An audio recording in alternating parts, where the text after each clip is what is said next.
Alright, so in today's lesson, what we're going to do is we're going to pick up where we left off in the last video. So in the last video, we were introduced to combination circuits, which is a circuit that has both series and parallel elements in it. So in that video, we mainly focused on how to find resistance total. And that was by breaking it down and doing our redraws. So this is pretty much going to be where we left off. This is the same circuit as the previous video, except in this video, what we're going to do is we're going to find everything, okay? So just a little recap. Remember, we always want to start at the end opposite of the source, and we want to work our way towards the source, and that's how we break this circuit down, and we start doing our redraws.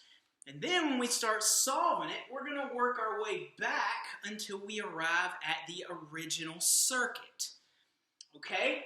So what we're going to do, and actually let's recap that. So just seeing where I got the redraws from.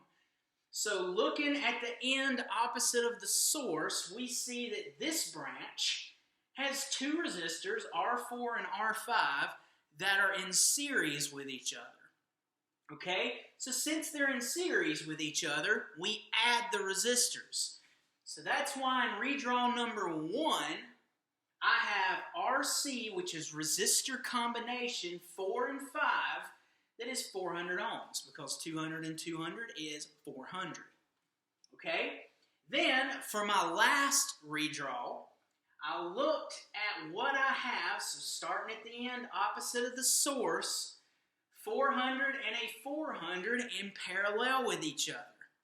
So when we did our reciprocal method, okay, when we did the reciprocal, added these two in parallel, we arrived at a new combination, which is RC 3, 4, and 5, which is 200 ohms. And then we were able to stop there because we have just a series circuit. So 200 plus 200 plus 100 gave us our total resistance of 500 ohms. Okay? So that's where we left off. So now what I've done is I have added a DC source that is 25 volts. Okay? So I've added a DC source that is 25 volts. So now what I'm going to do is I'm going to work the rest of the circuit. Okay? So one important thing is once you arrive at this, you want to go ahead and, in my opinion, it's always best to just go ahead and get all the totals because you can do that, okay? So if I have total voltage and I have total resistance, I can find current total, okay? So I can find current total. So how do I get that? I use Ohm's law. So IT is equal to voltage total divided by resistance total. So that's going to be 25 divided by 500. So 25 divided by 500 will give me my total current. So 25 divided by 500. And what you should get is 50 milliamps. So in your calculator, if you have it engineering, you should get 50 to the -3, so which would be milli. Okay? So we know that total current is 50 milliamps. So now, while we're at it, let's go ahead and get power total. We can use power total at the end to check our answers. Alright, so to get power total, we basically just use pi, okay? Or PIV if you use V for voltage. So P equals I times V. So we have power total is equal to voltage, 25, times 50 milli.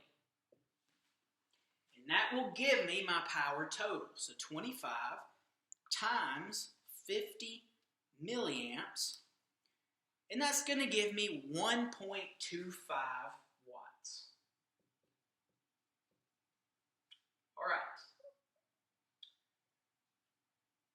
So that's the easy part. Now we have to start working back through our circuit. So this is where you're going to have to ask yourself a few questions, and also you need to know your series and your parallel rules. So the two main keys here is that current stays the same in series, and voltage stays the same in parallel. So with that being said, our last redraw here is what kind of circuit? It's a series circuit. So what stays the same in series? What is constant through every one of these resistors? Current. Okay? So that means that R1, RC3 through 5, and R2 all have 50 milliamps flowing through it. Okay? So another thing is I want to go ahead and fill in my R1, 2, 3, 4, and 5. I already have that. So R1 is 200 ohms. R2 is 100 ohms. R3 is 400 ohms. And then R4 is 200 ohms. And R5 is 200 ohms. Okay, so back to this. So since we know that current stays constant throughout this series circuit, let's just go ahead and write in, all right, I know I1 is 50 milliamps. I know that I2 is 50 milliamps.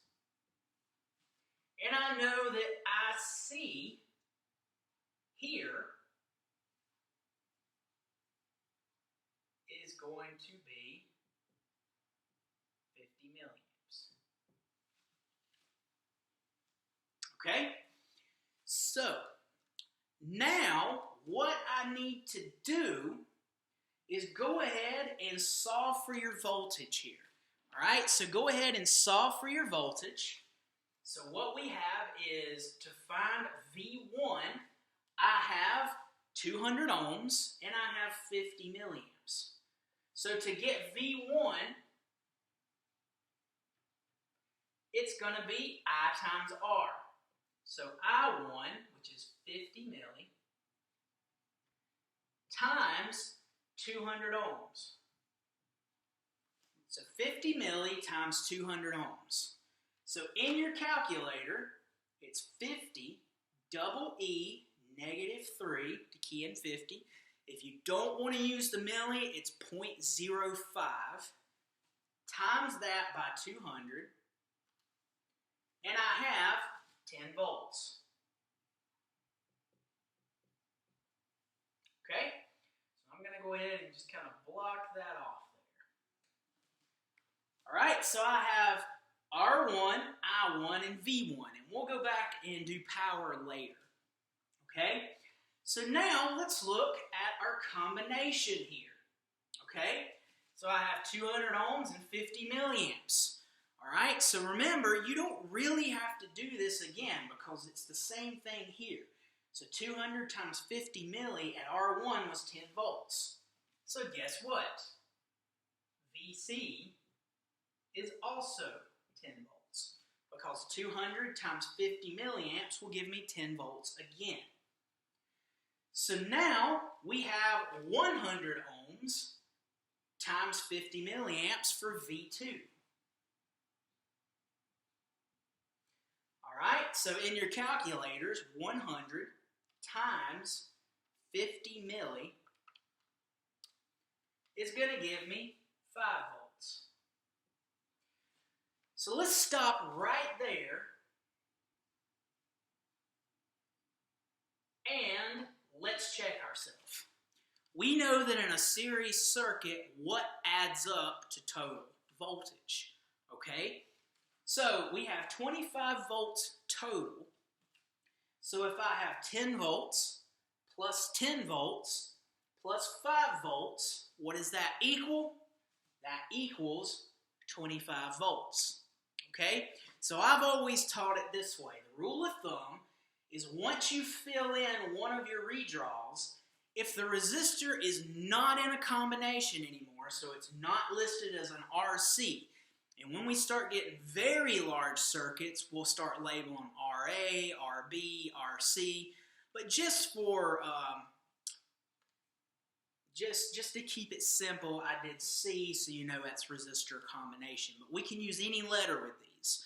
When you start getting a lot of them, you want to start doing A, B, C, D, and so forth. Okay, so if this is no longer a combination, I can go ahead and fill in the data right here. So I'm going to go over here, and I know that V1 is 10 volts.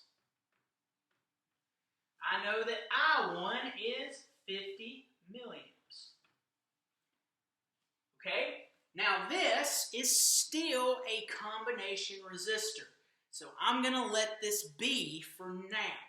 So I'm going to move down here. R2 is not a combination resistor, so I can fill that data in. So V2 is 5 volts. I2 is 50 milliamps. Okay? So now, actually, let's go ahead and get P1 and P2. Okay? So remember that P equals current times voltage. All right, so to get P1, it's voltage times the current here. So 10 times 50 milli is going to be 500 milliwatts.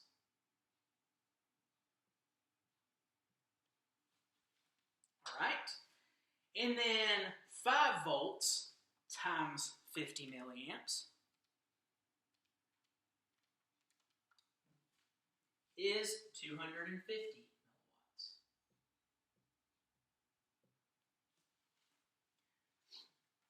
All right, so now what do we do with the data right here at the combination resistor? Well, this is going to be our next move when we move back up to our next redraw.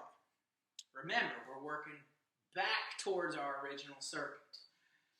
All right, so what we're going to do is we're going to look resistor combination 3 through 5.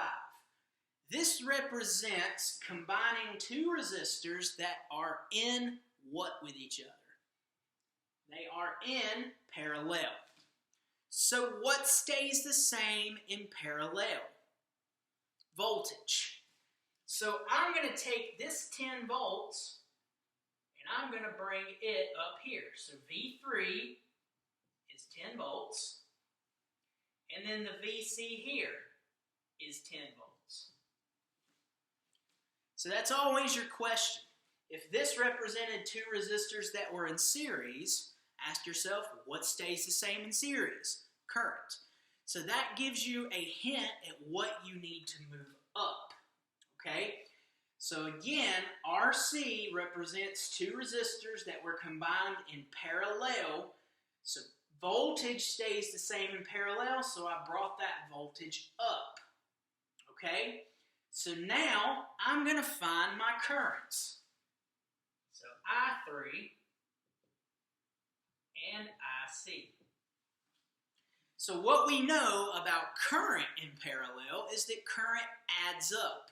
So that means that I3 and IC here added together should be 50 milliamps, because that 50 milliamps, when it gets right here, it splits. Okay? So 400 ohms and 10 volts. So let's find our current. So to find current, remember, current is equal to voltage divided by resistance. All right, so 10 divided by 400, and that's going to give me 25 milliamps. So I3 is 25 milliamps. Okay? So right here, to find current, I have 10 volts and 400 ohms again. Okay? So 10 divided by 400, we already know, is 25 milliamps. Kind of running out of room here. All right, so let's test that theory. 25 milli plus 25 milli gives us the original 50 milli that was right here. So we know we're good to move on. So now, what can we fill in over here? Is R3 a part of a combination anymore? No. It does not have the RC attached to it. It's just R3 now. So I can come over here and fill out this row's data. So I know that V3 is 10 volts. Okay? And I know that I3 is 25 milliamps. So now let's get power, which is P equals current times voltage. So I'm going to do 10 times 25 milli. And you should get 250 milliwatts.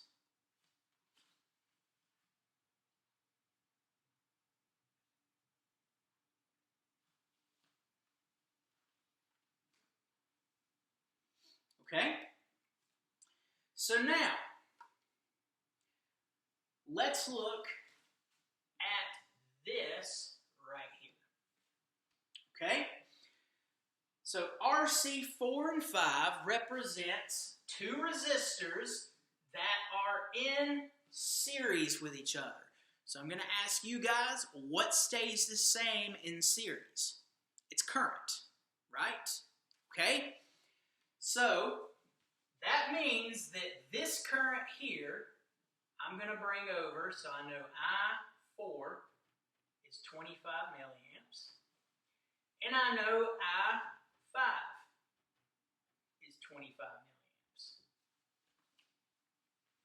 milliamps.